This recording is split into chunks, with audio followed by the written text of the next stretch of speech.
इतिहास का एक पार्ट है यहाँ पर, है ना। जो क्वेश्चन आते हैं परीक्षा में, तो परीक्षा में क्वेश्चन जब आ रहा है तो उसको किस प्रकार से याद करें, कन्फ्यूजन होता है। यहाँ पर अभी हम लोग 1914 से लेकर 1922 तक की घटनाओं को, है ना, यहाँ पर देखेंगे। तो आप लोग नोट भी करेंगे। जैसे पहला है 1914 में पहला विश्व युद्ध प्रारंभ होता है, ठीक है। विश्व युद्ध प्रारंभ होता है, उससे क्या क्या घटनाएं घटित होती है, बहुत सारा कंसेक्वेंसेज हैं। युद्ध की घटनाओं के बाद बहुत सारी घटनाएं लगातार घटित होती रहती हैं। और इसी बीच में 9 जनवरी 1915 को गांधी जी का आगमन होता है, भारत में आगमन होता है, ठीक है। और जब गांधी जी आते हैं उस समय तो वो सहयोगी गांधी होते हैं, कोऑपरेटिव गांधी, ठीक है ना। इसी चीज़ को लोग समझना चाहिए। मेंस की तैयारी में लोग जानना रहता है कि सहयोगी गांधी किस प्रकार से असहयोगी गांधी हो गए, ठीक है। ये जो सहयोगी गांधी थे, सहयोगी गांधी देखो यहाँ आकर असहयोगी गांधी हो जाते हैं, ठीक है ना।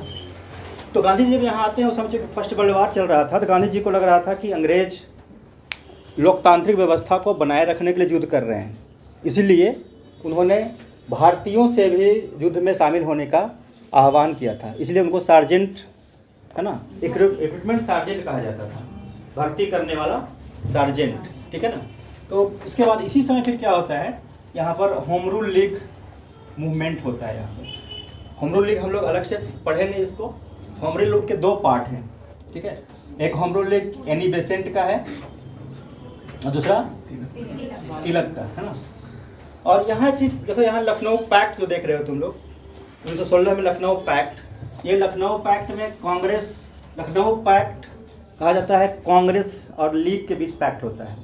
कांग्रेस और लीग के बीच पैक्ट क्यों होता है, क्योंकि एक तरफ तो कांग्रेस के जो पार्टी को देख रहे हो वो भी अंग्रेजों की पॉलिसी से नाराज थे।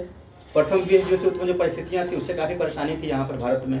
और मुस्लिम लीग को भी लग रहा था कि अंग्रेज हम लोगों को ठग रहे हैं, क्योंकि जिस प्रकार से टर्की के खलीफा के साथ भेदभाव किया गया था उससे मुस्लिम नाराज थे। उनको लग रहा था कि अंग्रेजों ने वादा किया था हम लोगों को सपोर्ट करने का और हमारे खलीफा के साथ भेदभाव कर रहा है, तो हमारा क्या चित्व होगा, ठीक है ना। इसलिए मुस्लिम लीग को भी ठगा हुआ, उनको लग रहा था कि ठगा जा रहे हैं, इसलिए कांग्रेस के साथ एक प्लेटफॉर्म पर आकर उन्होंने आंदोलन करने का निश्चय किया था। ये केवल प्लेटफॉर्म यहाँ पर है, ठीक है। और इसी बीच क्या होता है कि जब यहाँ राजनीतिक दृष्टिकोण से हमारा जो राष्ट्रीय आंदोलन है उसमें मजबूती जब आ रही थी, तो अंग्रेजों को लगा कि इसको किस तरह से ब्रेक करना है, इसलिए उन्होंने क्या किया, इसी समय मांटेग्यू की घोषणा आती है। मांटेग्यू कौन था, भारत विषयक सचिव, उस समय का भारत विषयक सचिव। उसने अनाउंस किया कि बहुत जल्द ही भारत में उत्तरदायी सरकार की स्थापना कर दी जाएगी, responsible government have to be made. तो रिस्पॉन्सिबल गवर्नमेंट की स्थापना कर दी जाएगी, ये घोषणा जब हो गया मांटेग्यू का, इसी को अगस्त घोषणा कहते हैं। क्योंकि अगस्त में आया था, देखो 20 अगस्त को डेट याद रखना है, क्योंकि अभी हम लोग का पर्पस ही है इसको डेट को कैसे याद रखना है ना, ये इसके लिए हम लोग यहाँ पर भी हैं। तो अगस्त घोषणा इसी का नाम है। इसमें लिख लेना क्या हुआ है, उत्तरदायी शासन की स्थापना बहुत जल्द ही कर दी जाएगी। इसके आधार पर क्या होता है कि जो तुम्हारा होम रूल लीग चल रहा था एनी बेसेंट का, वो थोड़ा शांत हो जाता है। तिलक भी सिरौल केस में लंदन चले जाते हैं, इसलिए वहाँ ये दोनों आंदोलन तुम्हारा 16 का समाप्त हो जाता है, ठीक है। और फिर आगे देखो घटनाओं का क्रम है। 1918 में फर्स्ट वर्ल्ड वार समाप्त होता है। वर्ल्ड वार समाप्ति के बाद फिर यहाँ पर फिर भी अभी बहुत सारे आंदोलन वगैरह चल रहे थे, बहुत सारी समस्याएं थी। अंग्रेजों को लग रहा था कि इंडिया में कुछ, है ना, हमें और स्ट्रिक्ट बना कर रखना है, इसीलिए यहाँ Rowlatt act, sir Sydney Rowlatt की अध्यक्षता में, ठीक है ना, एक अधिनियम आया था, उन्हीं के नाम पे इसको रॉलेट एक्ट कहा जाता है। रॉलेट एक्ट को काला कानून, ब्लैक एक्ट भी कहा जाता है। नो अपील, नो वकील, नो दलील, है ना। मतलब वकील रखने के लिए भी कहीं कोई इसमें ऑप्शन नहीं था, कोई आप अपना दलील नहीं दे सकते हैं, तो कई बातों को नहीं रख सकते हैं, ठीक है ना, और अपील नहीं कर सकते हैं। तो इसके खिलाफ 6 अप्रैल 1919 को जब लागू हुआ तो इसके खिलाफ भारतीयों ने आंदोलन किया। गांधी जी ने भी यहाँ पर क्या है, सत्याग्रह करना प्रारंभ किया।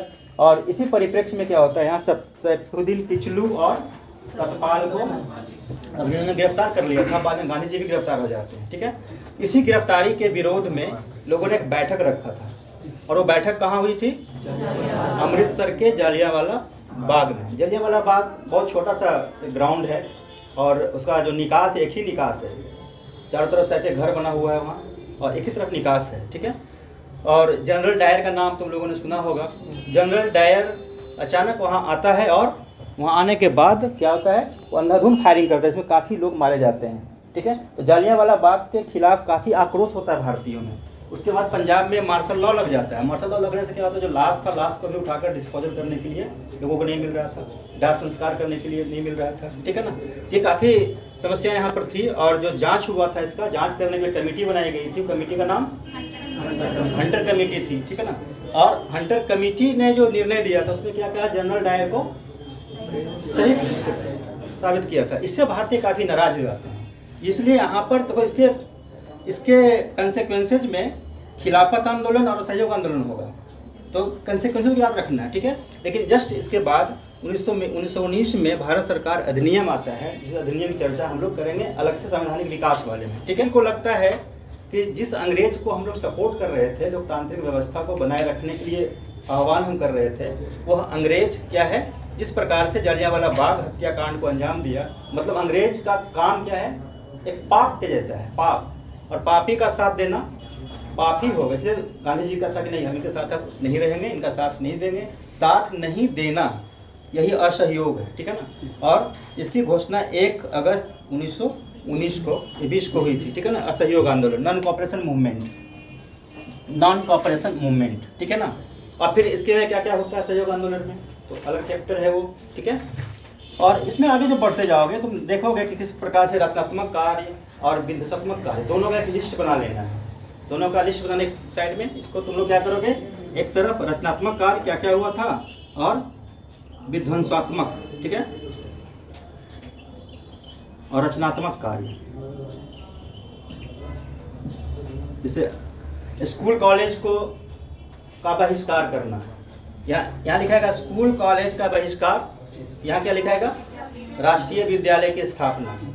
ठीक है ना, यहाँ लिखाएगा न्यायालय का बहिष्कार, दूसरा है ना, अच्छा दूसरा न्यायालय का बहिष्कार, यानी क्या लिखाएगा, राष्ट्रीय पंचायत की स्थापना, ग्राम पंचायत के उनको भी केस लेकर, विवाद लेकर कोर्ट में नहीं जाएगा बल्कि अपने पंचायत में जाएगा। ठीक है ना, यहाँ विदेशी वस्तुओं का बहिष्कार, यह क्या होगा, स्वदेशी वस्तुओं का उपयोग। इस तरह से नोट को बनाने की जरूरत है। ठीक है ना, मतलब यहाँ पर जो जिसका बहिष्कार कर रहे हैं, यहाँ हम लोग उसके नया काशी विद्यापीठ, बिहार विद्यापीठ, तो पटना में देखते हो, दीघा में क्या है, सदाकत आश्रम, मजरूल हक का ये है। ठीक है ना, तो इसकी स्थापना कब हुई थी, गया में भी जो पटना गया रोड है वहाँ पर स्थापना विद्यापीठ स्थापना होती है, कब हुई थी, यह ध्यान रखना है, ये पीरियड को याद रखना है, तो ऐसे क्रोनोलॉजी को समझने की आवश्यकता है। ठीक है, तो काफ़ी विरोध यहाँ पर चल रहा था अभी हम लोगों का। इसी बीच क्या होता है कि प्रिंस ऑफ वेल्स, वेल्स के राजकुमार का भारत आगमन होता है 17 नवंबर 1921।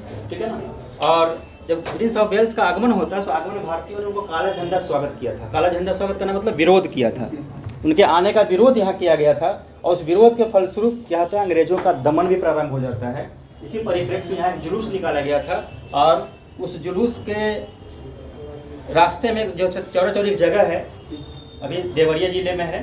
ठीक है ना, तो चौरा चौरी नामक जगह पर क्या होता है कि थाना वाला जब रोकता है जुलूस को, जुलूस तो अनियंत्रित हो जाती है।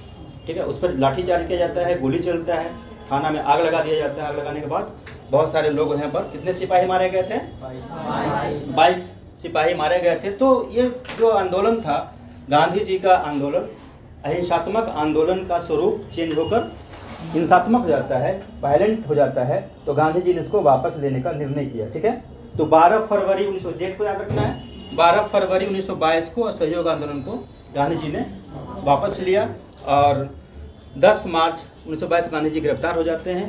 हालांकि उनकी गिरफ्तारी 5 फरवरी 1924 तक रहती है, हेल्थ इशू के कारण उनको फिर रिहा किया जाता है, फिर नया चैप्टर वहाँ शुरू हो जाएगा। ठीक है, इतना सारा चीज़ तुमको फैक्ट्स ऐसे समझना है। ठीक है, याद हो जाएगा सबको।